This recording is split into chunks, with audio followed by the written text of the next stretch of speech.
Welcome to Word of the Week. We've been reflecting on the parables in Luke chapter 15, the parables of the lost sheep, the lost coin, and the lost son, the prodigal son, who came to his senses and returned home to his father and was received with a warm, generous, gracious embrace. We saw how his father interrupts his return home speech about being treated like a hired servant and calls for a party to celebrate his son's return. Today we move on to consider the older son, who was also lost, but in a different way. And so we pick up the story at verse 25. Meanwhile, the older son was in the field, and when he came near the house, he heard music and dancing. So he called one of the servants and asked him what was going on. "Your brother has come," he replied, "and your father has killed the fattened calf because he has him back safe and sound." The older brother, when he hears the reason for the music and dancing, is furious.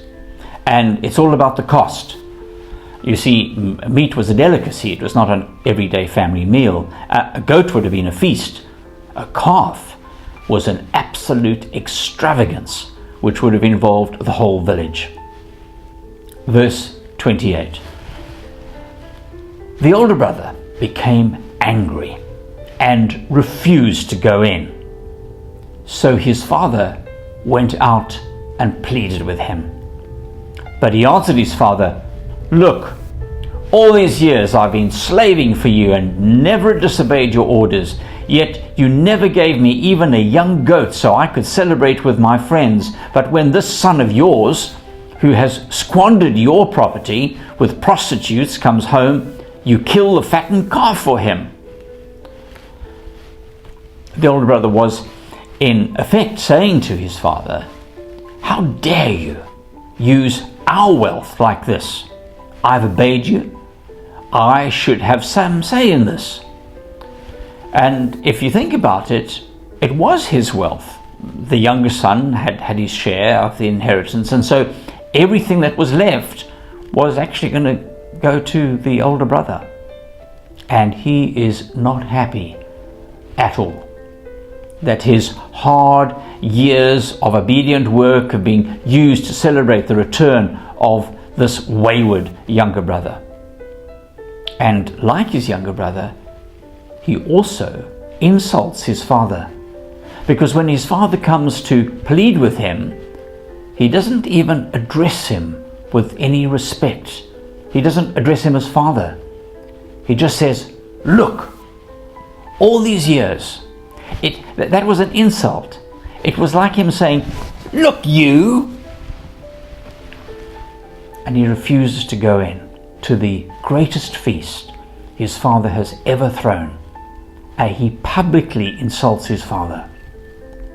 But what does his father do? He responds with a very tender word. "My son." Verse 31. "My son," the father said, "you are always with me, and everything I have is yours. But we had to celebrate and be glad, because this brother of yours was dead and is alive again. He was lost and is found." The word he uses is the word for child, with all the tenderness and love of a father holding his petulant son and allowing him to have his tantrum, but still holding on to him. "My dear boy, my dear son, I still want you in the feast, even though you have insulted me in the way you've spoken to me. I still want you in." And so, as we sit on the edge of our seats waiting to see what will happen, will the older brother come in? Will he embrace his younger brother? Will the family come together in unity? What happens next? We're not told.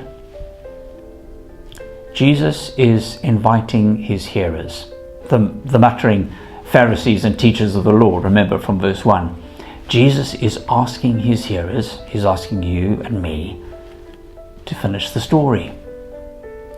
I think Jesus is trying to tell us three things that are so radical, and he is drawing us into the story so that we grasp them. I see in this parable Jesus redefines God, he redefines sin, and he redefines salvation. And we'll look at the first of those today. We see Jesus giving a different picture of God the Father. Some people may find addressing God as Father difficult. You may want to say, my experience of fathers is not helpful. In my experience, fathers are hard and stern and violent and abusive and unpredictable. They're condemning and controlling. And Jesus gives us in this parable a picture of a father that's unlike any other father at that time.